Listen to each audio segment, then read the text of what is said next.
All right, my name is Aaron Rhodes, and you are listening to the Shuttlecock podcast. We're sponsored by the Vinyl Underground at 7th Heaven, offering new and used vinyl at 76th and Troost in Kansas City, Missouri. That was good. Yeah, thanks. I say it every week. Today on the show, we have Bailey Larkin. How you doing? I'm well. How are you? I'm good as I can be, you know. That's what you aim for. Trying times. It's trying times. We beat this summer heat. It's finally cool the last few days. It's like 70 yesterday, 80 today. It's beautiful. It's pretty Feels really good. chill. I wish I still had my porch couch going. I would be lounging right now. Take naps out there. Man, what if we could record on the porch? That'd be fun. You'd Wow. just hear cop cars flying by every 5 minutes, but nonetheless. You're here because today, Friday, you just released the new Party Fridge album, the debut release. It's called All These Songs Are Happy Songs. That's right. Those are facts. These are all facts. And yeah, tell me about starting the band. It was originally called Egg Drop Soup. It was originally called Egg Drop Soup. Well, so me and Elijah, our bass player, who's sitting right there, he didn't want to come on he didn't want to be in this. We've known each other since we were in elementary school, I think. And we started playing in bands together, like sophomore, junior year of high school, just like shitty, like folk rock kind of bands. And but we started kind of taking it seriously when we started playing in this band called Egg Drop Soup with another friend of ours. That fell apart, and we added Sophie to our band in February of this year. And once she got in there, we started to say, wow, like this sounds really cool. This is something we could really take off. So now here we are on Shuttlecock. And what led to the first name and then the name change? So the guy that was playing drums for us at the time was like, this name's so good. It's so good. Everyone's going to love it. And I was like, no, thank you. And Elijah was like, oh, okay, whatever. But as soon as he left the band, I was like, we got to change this fucking name. It's really bad. But with the new member, new name, that's pretty much all it was. Mm. Any specific inspiration? Oh, well, yeah. So Sophie in her kitchen has this, or I guess had this fridge that when you open it up, all the lights inside like flash different colors. It's a party. So it's Party Fridge. Party Fridge. Yeah. A great representation of what the band is. Yeah, pretty much. We like food and parties. Mm. Yeah. Yeah. That's it. Nice. That's the name. But, oh yeah, and to get into the music a little bit, I remember when we were talking, like, sometime recently, you mentioned one of Sid's write-ups on TooMuchRock.com where he called you guys over-the-top, capital E, emo. I really liked that. Yeah. I want to get like that on a plaque. Over-the-top, capital E, emo. Yeah, so what kind of, like, inspirations and influences do, like, all of the members share, and, like, what kind of stuff do you guys all agree on? Because it is kind of a more unique, like, blend of genres. It's definitely a hodgepodge of like a bunch of different genres and styles. I think just the way that me and Elijah write lyrically and our song structures are just very naturally emo music. One of our like common influences between the two of us is Bright Eyes. We listen to a lot of his music, and I think that definitely shows in the song structures and lyrics and the style that I sing in, I think.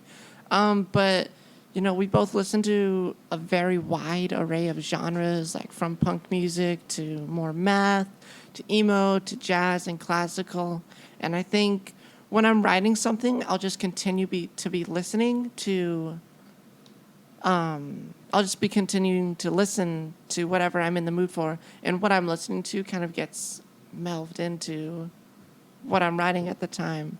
Yeah. Mm. And so you weren't offended at all when you just got the tag? No, I was shocked. I don't know. I've always been really bad at labeling my own music by what genre it is, and just I never thought we were mathy at all. So then when he said that it was hinting at math rock, I was like, oh, that's so funny. I don't know. And so you guys had been playing since. Well, when did it start as Egg Drop Soup? Like, As Egg Drop Soup, I believe it actually only started in October. No, it would have been early around this time. No, it would have been early summer of 2017. So not that long ago, really. no, yeah, and like, have you had like some of the same songs since back then, or did the new lineup bring on like a whole new thing? So a lot of the songs that are on this record, me and Elijah started writing for my solo album. We were writing those songs, and they turned into full band songs for this project. And those songs, I think the earliest one that we started was maybe early 2016, late 2015. But there have been a few songs that we've trashed since then. But yeah, pretty much, yeah, a lot of the songs have been in our repertoire for a good 2 or 3 years. Oh yeah, and the drummer Sophie. Yeah. There's a trumpet involved too. Yeah, so you got drums, vocals, and trumpet out of Sophie. Yeah, so was that kind of like when did the trumpet come into the equation? When we met Sophie, I put out this Twitter post saying that we needed a new drummer, and Sophie's roommate Courtney replied to it and said, "Hey, my roommate's been playing drums. We should meet up and talk about this." And we did, and there was a trumpet like sitting in the corner of the room, and I was like, "Hey, do you play trumpet?" And she was like, "Yeah, I do. It was like one of my first instruments." So like from that moment, I was like, "No, get on the trumpet." And like it adds a really nice like extra texture to it. One of the biggest influences that I wanted the record to sound like was Cap and Jazz's record. I think you can kind of hear that in the rawness of the vocals and like the natural room reverb because we recorded it in a house. And adding that horn to it was like next. Yeah. I really loved how that sounded. Oh yeah, and like I don't know, I think the trumpet is actually kind of naturally a more versatile instrument than like a lot of people in rock kind of give it credit for. Like, I mean, it's pretty common in emo music, and I guess I didn't really think that when I first started listening to the genre. But yeah, it is. Oh yeah, like you just listen to all the foxing stuff. Yeah. And, like there's plenty of. What a great band. Man, that dog is going Herman, crazy. Please stop. No, what's up, buddy? Sorry, roommate dog situation. No, he's a good he's cool boy. now. He's a good boy. Guy. But yeah, I was just people just like make. I'm sure you've got some ska jokes at this point. I actually I'd haven't be heard surprised any if ska not. jokes. Elijah nodded me. I think he's heard some that were a ska band. Okay, well I'll be sure to make one next time Please. I see you guys. Yeah. But no, yeah, people don't give enough thought to the trumpet, I think. Maybe. No, I would agree. Yeah. But where does the album's title come from? So when we were first playing songs with our original lineup of me, Elijah, and Jimmy, we what's up, buddy? One of I think the cornerstones of what I wanted the band to be was a lot of spoken word in the songs. So each of the songs was paired with a poem that me or Elijah had written. And one of the poems was called "All These Songs Are Happy Songs," and it was about basically in emo music, a lot of it's dreary and very sad and depressing. But the way that I look at it is, you write these songs when you're in a really bad place, and you look back on them now and you're in such a better place. And that's why they're happy, is because you can play them now with like a smile on your face. And that was really beautiful to me. We don't do that poem really live anymore, but I thought the poem was beautiful enough. It's kind of a sentiment to that. Mm-hmm. Oh yeah, and that's I think anyone who does listen to a lot of like emo or pop punk or like post-hardcore music can kind of relate to that feeling. Like you're listening to this music pretty often. Like if you're bummed out about something, and then like. Oh, you're and like when you see it live and you're like in a room with all your friends and you're listening to this sad music, like it's not so much of a bummer. No. It's more of like a triumphant thing. Yeah, at times. for sure. That's a good word for it. Nice. But yeah, and you guys went straight to doing a full-length album, like right out We the gate. did. No People told me EP not or to, demo. but we yeah, did it anyways. why'd they tell you not to? They told me you gotta start slow, you know, you gotta keep it with the EPs, don't give it to them all at once. And I said, fuck that, we got 8 songs, let's do it. I don't know. Yeah, it's not. I don't know. much thought into it. I've never been a fan of, like, whatever, playing industry games to build whatever. I think just if you got it, give it to them. You know what I mean? Yeah, you're not in for the clout. No, I'm not. I just want to play some music for some people. You know? Mm-hmm. And yeah, tell me a little bit about the recording process for it, because it was recorded in a house in Raytown. Not in Raytown, in Raytown. McPherson, way out in central Kansas. Oh, okay, Middle of nowhere. It was recorded by Cole Waters, who's Brian Waters' son. Who lives in Raytown. Yeah, so that's where the connection is. And Runs he runs Bubba Spins. Yeah, DIY venue. Shout out cool to place Brian. that I have not been yet. It's all right. Yeah, it's pretty cool. Brian's really nice. Yeah, so we hopped in a van and we drove out to central Kansas. We got there, I think, Sunday or Monday night. Then we stayed for 3 or 4 days tracking all day. And it was really great because everyone that has recorded in that style said that the best thing you can do to get a really good recording is to isolate yourself from like everything going on. Like, don't play shows while you're recording. Go somewhere you've never been before. And it was really great. Like, every morning I woke up, we slept on like the floor of the studio space where we were recording, which was just his living room because it's like a super small house. And every morning I would wake up and I'd go like on a run and explore a different part of the town, which was really cool. And then every night, like 5 or 6, we'd stop recording and like just have a party, everyone drinking and watching SpongeBob and stuff. It was really, really fun. Nice. And it was the first time that like we as a band, we haven't gone on any tours or anything yet, but it was the first time that we as a band have spent like every day together for a full week. So it was a really great bonding experience for us too. Were there any fights involved with that? No, I think I got really frustrated a couple times, but that's just the recording process. But no, everyone was really nice. It's really great. Yeah, and I think you mentioned either like on the Bandcamp notes or in the press release that like you can kind of like, and I noticed it when I listened, like you can hear like kind of some creaking and like people talking in other rooms and I noticed stuff like that. during a couple vocal takes, I did notice like I can kind of hear stuff going on in other rooms, because what we did is when we did the vocals, we had our microphone in the kitchen that we were actually recording the vocals on, and then we had a room microphone in the living room, which is one room over, so it would pick up just like the ambience of the house and everything going on in it. And we did the same thing, but opposite when the bands were recording, main microphones in the living room, ambient mic in the kitchen.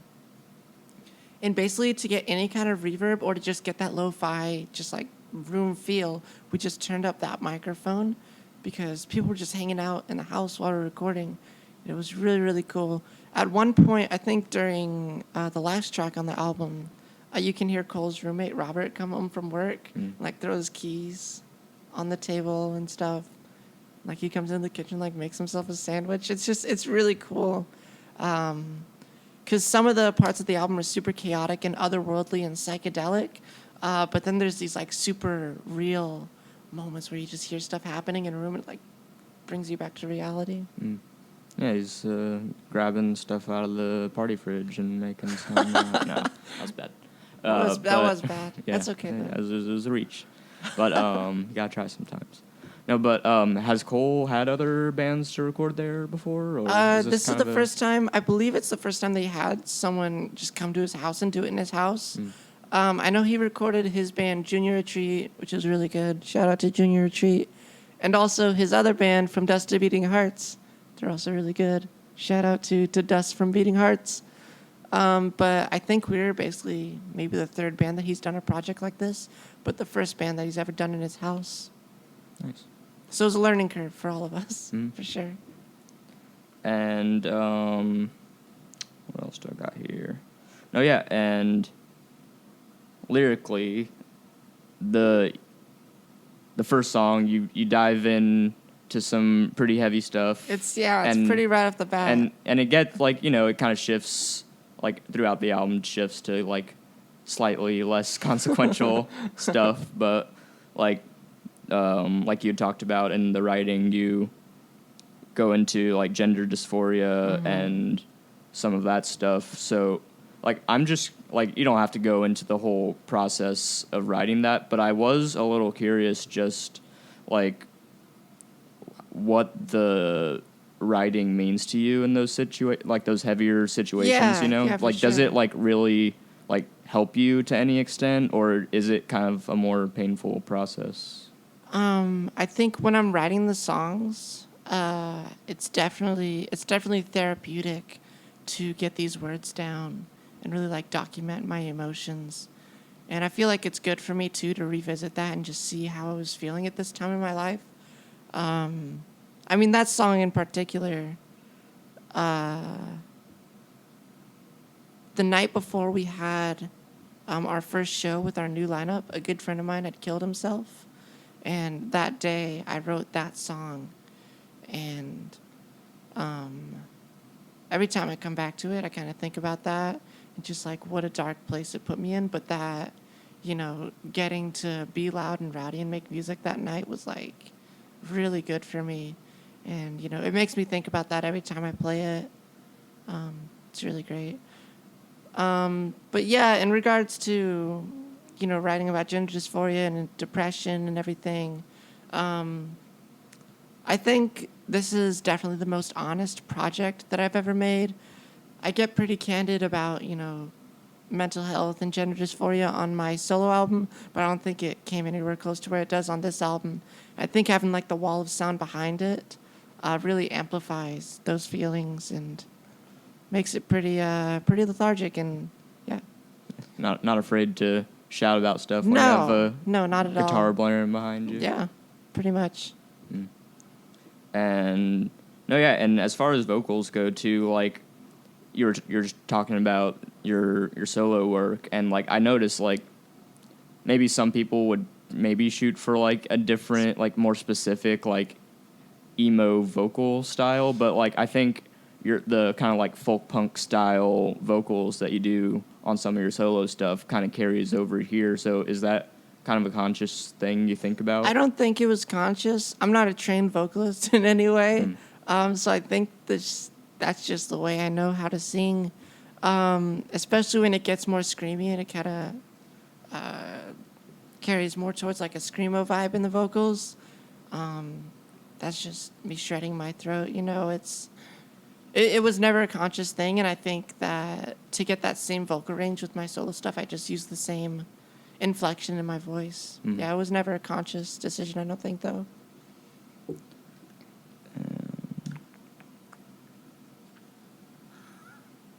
Oh, yeah, and I guess I was just curious. You, like, I hadn't even seen Party Fridge until, like, couple months ago. Yeah, maybe that 1 or 2 last months leg ago. day show. Yeah, the leg day show. Rest in peace. Rest in peace. Rest in peace. But yeah, I guess I was curious about, like, maybe some favorite shows you have played with that band so far, and, like, any That leg day moments. show was really fun because that was the first show with Prüde, which was very dear to my heart. And then also, just a few weeks ago, I got to play with Awake But Still in Bed, and that's, like, one of my favorite bands. That was at Records with Merit. That was at Records with Merit. That was amazing. Wow. Yeah, that was a really amazing show. Back to influences. When I was getting those first recordings back on this record, I was trying to think of, like, who does this sound like? And it, like, didn't sound like any bands that I know. But I think the closest thing was Awake But Still in Bed, and that was really cool because that's, like, one of my favorite bands. Shout out to Shannon. She's really cool. What do you like so much about that band? I love how raw the vocals are, and just, like, man, the instrumentals are just so genius. I don't know how to describe it, but, like, when I'm listening to it, like, I feel something unlike when I listen to, like, very many other bands. It's really great. And yeah, what can you tell me about, like, some of the guitar work that you did on the album because, yeah, I guess Pretty wild. No, yeah, like it.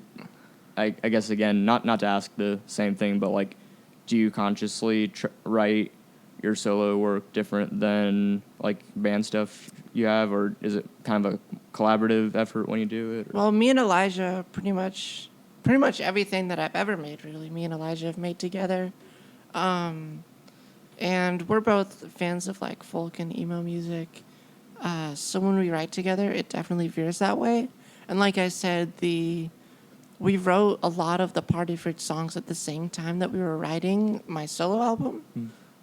So definitely a lot of it feels really similar. There's a few just super folky riffs in the Party Fridge record that you'd expect to come out of the solo one. Yeah.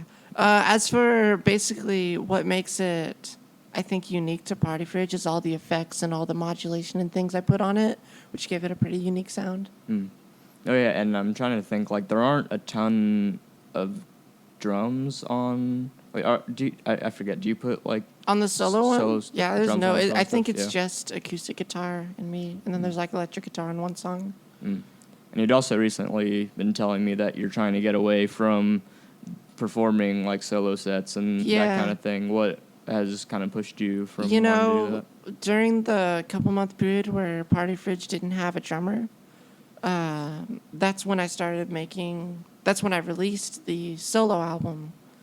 Not thinking it would, like, take off or anything, but it actually got, like, really popular, and people wanted me to play some bigger shows with it. And that was never my intention with the project. I really want Party Fridge to be my main thing. So I just kind of decided to stop playing those shows because it started to get in the way of Party Fridge, which is never what I wanted. But the solo release is called I Hate the Chicago Cubs. Chicago Cubs. What inspired that name? Yeah, I had a pretty traumatic night that the Chicago Cubs won the World Series in 2016, on November 4th, 2016. Yeah, and just like the months after that were just really shitty for me. Yeah. So pretty much I hate the Chicago Cubs. I associate their success and their victory with my misery. So that's where that title came from. Are you a Royals fan yourself? I live in Kansas City. Yeah. I don't know. They're all right. I was happy when they won the World Series. Yeah. Okay. Yeah, just thought I'd ask. Yeah. You have a favorite player on the Kansas City Royals? No. Okay. I couldn't name. Like, a least favorite Cubs player, maybe? No, I don't know any Cubs players. Yeah, maybe you shouldn't be so mean to them. No, maybe I shouldn't. Maybe I should get to know them before I name any. Next time they're in town, we'll get you all together and we'll talk it out. Okay. Yeah, you'd also mentioned to me recently that, like, I just hadn't really thought about it much, but you said you hadn't attended even a DIY show until, like, a year and a half ago, you said? Yeah, the first Party Fridge show, that was, like, my first DIY show. Because I had been in the bands that me and Elijah had played in before, like, I would throw shows for us, but it was, like, me booking it, and we never did them at DIY spaces. We played at the Granada and at the Bottleneck, and, like, we played at, like, big old venues, but, like, it was never a DIY thing. And when I found that community, it was like, wow, this is incredible. This is just so great and, like, so much better than working with, like, shitty promoters, you know, with big venues. Were you doing, like, Afton shows, or, like, how were you? No, I was dealing with, I was emailing the venue, like, owners directly and just booking shows for us then. Nice. Yeah. But, yeah, what was your, like, initial connection to, like, the first, like, DIY people? So Travis McCluskey used to book hardcore shows, mostly out at Bubba Spins. And I met him just through a mutual friend of ours. And he kind of introduced me to DIY music, which was hardcore music at first, which is not really my speed. So we were playing with some hardcore bands at first, which is weird, but that was my, like, gateway into the community. And then I met, like, Jake and Ethan and everybody, and they just introduced me to everybody in the scene. It's pretty great. Oh, yeah, and so we're the first, like, I know there's kind of a difference between a lot of the hardcore and, like, metalcore that gets booked at Bubba Spins versus, like, the like punk adjacent hardcore it's stuff. very different. So what was like your first impression of like? Because have I you saw listened Zion. to much? I saw Zion the first show that we played, and Josh wasn't singing with them at the time, but I saw them pre-Josh Zion, and that was pretty rattling because I wasn't used to anything that aggressive or loud. And of course now I play in like a hardcore punk band, and I love that shit. But yeah, at the time it was like, wow. Yeah, you hadn't had much exposure to... I had never seen anything like that before, so I was like super wide-eyed, and people were laughing at me. But no, I saw people doing those dances, and I was like, wow, this is so aggressive. And it was fun, though. Like, I had a good time, but it was definitely like an awakening to aggressive music. Yeah. Yeah, and so, yeah, you play bass in Prüde. I do. And, so what was it... Were you hesitant at all to jump into a hardcore punk band? So what happened is when Leg Day came home from tour in January, Zane's band, Walter Cronkite, I don't know if you've had the pleasure... I haven't seen them, but I think I've listened to them. The privilege to see this band. But that's Zane's other band? Yeah, Zane and Greg and some other people play for Walter Cronkite. And Greg plays guitar for Via Luna. And he's like the best guitar player I know. But then he plays bass for Walter Cronkite. And it's just like the loudest, just most insane, like grindcore shit I've ever seen in my life. And it was so fun. And I said, I want to do that. That looks like a lot of fun. And, once you're playing in the band, like, there's no stopping you. Me, Jake, Ethan, and Cena got together and were like, let's start a band. And Jake had written some songs, and I dug it. It's a lot of fun. People seem to dig it. I don't know what's good or not good regarding punk music, but people seem to really like it, so I have a good time. No, yeah, I think you guys are doing good so far. You're on a roll, I think. Yeah. Is there anything... I know people seem to enjoy, at least I do, watching you and Jake, like, spar between songs. I don't know. He, like, pushed me during one show, and I was like, yeah, that's fun. Let's beat the shit out of each other. There are other times you'll just end up on the ground yourself and slamming into folks. It's fun. I don't know. Yeah. I think it's very therapeutic to, like, just, like, exhaust yourself completely playing music. And I do that in Party Fridge, but I'm also singing in Party Fridge, so I can do that more in Prüde. Yeah. It's really fun. Make a real workout out of it. Make an ass out of yourself, pretty much. But yeah, and I guess what I also wanted to ask about your time in the DIY scene so far is just kind of like, I don't know, like, I'm not like trying to like brag or anything here, but like, I've been going to a lot of these shows for like 5 or 6 years. Yeah. But I guess I am just more curious, like, what the perspective of someone who is like a little bit newer to the scene like feels about like the punk or emo or like all the other like DIY scenes in Kansas City. It's pretty great. Yeah. Like as a queer person going to punk shows, it's super inclusive and really great and kind of like the safest space that I've ever been a part of. Yeah, the community is really great. Like everyone's just so nice and people aren't afraid to like, I don't know, like they welcome each other into their homes. It's really great. Everyone just likes each other. Yeah. No complaints, honestly. I'm not sure what I was really expecting, but I don't know. I thought you might have some kind of insight that Everyone I'm missing. Sucks. But this is a call-out post. No, I'm just kidding. Oh, we've had enough of those.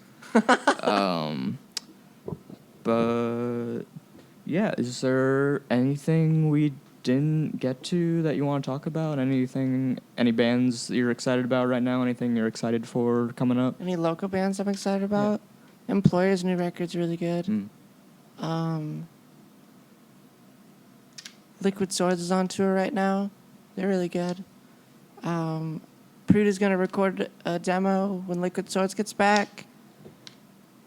Let's see. Oh, yeah. Party Fridge is going on tour in October. Nice. Where are you guys going? Prüde, doing like a circle around the Midwest. Not with Prüde. I meant with the Caves. We're not touring with Prüde. Oh, yeah. I was going to be like, oh, wow. You'll get some unique crowds That'd be a wild out of that. tour. Yeah. Holy shit. You said the Caves? Yeah, the Caves. They're like an indie surf rock band from Wichita. They're really tight. Nice. Check them out, Are viewers. those folks you met through, like, Cole and them? Yeah, or- no, actually, I met them. They were on tour with Community Theater. Rest in peace, Community Theater. They came through Blue Springs, and I played with them with my solo project. And me and Sophie from that band, we just hit it off. We were talking for like a really long time. Yeah, we just really dig each other's music, and we decided to do a tour. It's going to be fun. Nice. I think we're doing like a week and a half. Should be fun. Yeah. You got Yeah. anything? Trying to think here. Not really. Where can people find you guys online and Yeah, listen to your music and we're everything? at Party Fridge KC on Instagram, Twitter, Facebook. Your cat's gonna bring Yeah. this light down. Yeah. We'll see. Yeah, and the album's on Bandcamp. As of today, it's on Spotify and Bandcamp and Amazon Music, but I think it should be on Apple Music soon. I'm not sure what's up with that. Anyways, go listen to it. Go buy it so we can go on tour and do cool stuff. What's up? Oh, there's a surprise guest here. Very, very social. You got anything to Panini. No, it'll be like leg day. All right. No, yeah, but yeah, if people, what's up? Okay. Please follow at Shuttlecock Mag on Facebook, Twitter, and Instagram. You can visit shuttlecockmusic.com to read all the articles and see all the other content and stuff. Oh boy, there goes the microphone. Visit shuttlecockmag.bigcartel.com to buy t-shirts, photozines, and buttons. And yeah, I think that's all I have. Thanks for being on the show today. Cool. Thanks for having me. Fell apart just in time. Shit.